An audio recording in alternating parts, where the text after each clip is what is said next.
ಎಷ್ಟು ಕೆಡಿದಿರ ಅಂತ ನೀವು ನೋಡಿದ್ರೆ ಅದೂ ಇಲ್ಲ. 55 ಫುಟ್ 60 ಫುಟ್ ಹೊಡೆದಿದ್ರಿ.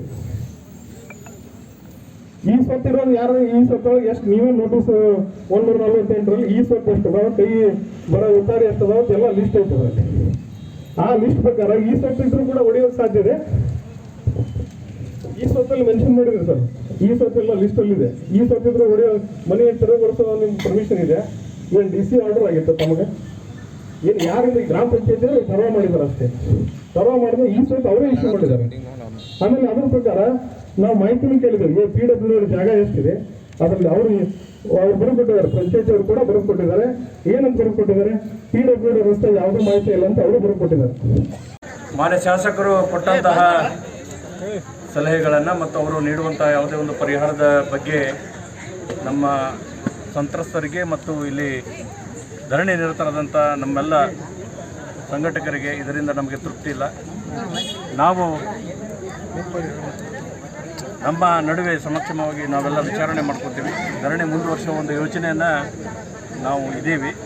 ಅದಕ್ಕೆ ಮತ್ತೆ ನಾವು ತಾಲೂಕಾಡಳಿತಕ್ಕೆ ಅರ್ಜಿಯನ್ನು ಸಲ್ಲಿಸಿ ನಮ್ಮ ಧರಣಿಯನ್ನು ಮುಂದುವರಿಸ್ತೀವಿ. ಯಾವುದಕ್ಕೂ ಲಿಖಿತ ರೂಪದಲ್ಲಿ ಅವರ ಆಶ್ವಾಸನೆಯನ್ನು ನಮಗೆ ಕೊಡಬೇಕು. ಅಲ್ಲ ಏನು ತಮ್ಮ ಭರವಸೆ ಏನು, ತಮ್ಮ ಏನು ಬೇಡ್ತೀನಿ? 50 ವರ್ಷದಿಂದ ವಾಸವಾಗಿದ್ದಂಥ ಜನರನ್ನು ಒಂದೇ ದಿವಸದಲ್ಲಿ ನೀವು ಎದ್ದು ಬೇರೆ ಜಾಗಕ್ಕೆ ಹೋಗಂದ್ರೆ ಹೋಗ್ಲಿಕ್ಕೆ ಹೆಂಗೆ ಸಾಧ್ಯ? 50 ವರ್ಷದಿಂದ ಅಲ್ಲಿ ನಾವೆಲ್ಲ ತಿರುಗಾಡ್ತಾ ಇದ್ವಿ, ಬಸ್ಗಳು ಹೋಗ್ತಾ ಇದ್ವು. 50 ವರ್ಷದಲ್ಲಿ ಇರೋದಂಥ ಸಮಸ್ಯೆ ಇವತ್ತು ಒಂದು ದಿವಸದಲ್ಲಿ ಆಗಿ ಬಂತು. ಅವರಿಗೆ ಮನೆ ಕೊಡ್ರಿ, ಅವ್ರು ಪ್ಲಾಟ್ ಮಾಡಿರಿ, ಡೆವಲಪ್ ಮಾಡಿರಿ, ಅವ್ರಿಗೆ ರೊಕ್ಕ ಹಾಕ್ರಿ, ಅವ್ರ ಮನೆ ಕಟ್ಕೊಳ್ಳಿ. ಮನೆ ಕಟ್ಕೊಂಡ ಮೇಲೆ ಆ ಕಡೆ ಶಿಫ್ಟ್ ಆದಮೇಲೆ ನಿಮ್ಮ ರೋಡ್ ಮಾಡ್ಕೊರಿ. ತರಾತುರಿಯಲ್ಲಿ ಈಗ ಅವ್ರನ್ನೆಲ್ಲ ಕೆಡವಿ ರಸ್ತೆಗೆ ತಂದು ನೀವು ರೋಡ್ ನಿರ್ಮಾಣ ಮಾಡಲಿಕ್ಕೆ 1 ವರ್ಷ ಬೇಕು. ಮನೆ ಕಟ್ಟಲಿಕ್ಕೆ ಎಲ್ಲ ಸುಸೂತ್ರವಾಗಿ ನಡೆದ್ರೆ 2-3 ವರ್ಷ ಬೇಕಾಗುತ್ತೆ. ಈಗ ಅವ್ರು ಹೇಳಿದಂಗೆ ಆಗುತ್ತೆ ಅನ್ನೋದು ಗ್ಯಾರಂಟಿ ಏನದ?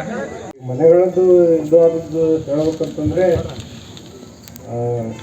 ನಮ್ಮದೊಂದು ನಮ್ಮೂಲ ನಮ್ಮ ತೋಟ ಅಂತೇಳಿ ಒಂದು ಸರ್ಕಾರದಿಂದ ಒಂದು 8 ಎಕರೆ ಜಮೀನು ನಮ್ಮ ಹೆಸರಲ್ಲೇ ಇದೆ, ಅಂದರೆ ಕಾರ್ಮಿಕ ಅಧಿಕಾರಿ ಹೆಸರಲ್ಲೇ ಇದೆ.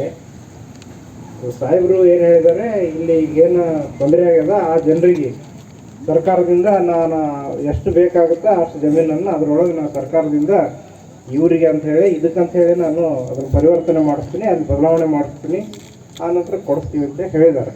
ಅದು ಆಯಿತು ಅಂತಂದ್ರೆ ಹಕ್ಕುಪತ್ರ ಅದನ್ನು ಮಾಡಿಸಿ ಹಕ್ಕುಪತ್ರ ಕೊಡಿಸ್ತಾರೆ ಅಂತ ಮೊನ್ನೆ. ಮತ್ತು ಸರ್ಕಾರದಿಂದ ಯಾರು ಆತರ ನಮ್ಮ ವಸತಿ ಯೋಜನೆಗಳ ನಿಯಮಾನುಸಾರ ಯಾರು ಆತರ ಅವರಿಗೆ ಅಲ್ಲಿ ನಾವು ಮನೆ ಹಾಕ್ಲಿಕ್ಕೂ ವ್ಯವಸ್ಥೆ ಮಾಡ್ತೀವಿ ಅಂತೇಳಿ ಸಾಹೇಬ್ರು ಹೇಳಿದ್ದಾರೆ. ಇವರಾಗಲಿ ಎಲ್ಲರೂ ನೀವೆಲ್ಲರೂ ಕೇಳ್ತಾ ಇರೋದು, ನಾವು ಡಿಪಾರ್ಟ್ಮೆಂಟ್ ಮಾಡ್ತಾ ಇರೋದು ನಿಮ್ಮ ಪರವಾಗಿ ಕೆಲಸ ನಾವು ಮಾಡ್ತೀವಿ. ಒಂದು ಎರಡನೇದು, ಅದು ಸಾರ್ವಜನಿಕ ರಸ್ತೆ ಇದೆ, 50 ವರ್ಷದಿಂದ ನೀವು ನೋಡ್ಕೊಂಡು ಬಂದಿದ್ದೀರಿ.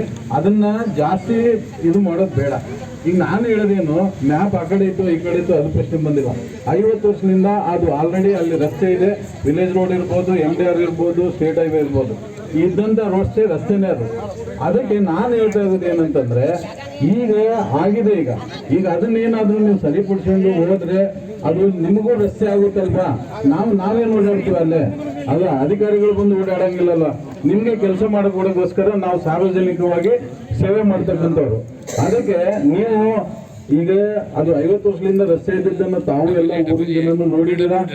ಈಗೇನಿದೆ, ಈಗ 100 ಫೀಟ್ ಹೊಡಿತಾ ಇಲ್ಲ, ಜಸ್ಟ್ 100 ಫೀಟ್ ಒಳಗೆ ಅರ್ಧ ಮಾತ್ರ ಅದನ್ನ ತಗೊಂಡಿದ್ದಾರೆ. ಈ 100 ಫೀಟ್ ಹೊಡೆಯಕ್ಕೆ ಹೋದ್ರೆ ಎಲ್ಲ ಮನೆಗಳು ಹೋಗ್ತಾ ಹಂಗೆಲ್ಲ ಮಾಡೈತೇನಪ್ಪ. ಈ ನಿಮ್ಮ ರಸ್ತೆ ಏನಿದೆ ಡೆವಲಪ್ಮೆಂಟ್ ಮಾಡ್ಕೊಳ್ಳಿ, ನಿಮಗೆ ಓಡಾಡ್ಲಿಕ್ಕೆ ಅನುಕೂಲ ಮಾಡ್ಕೊಳ್ಳಿ.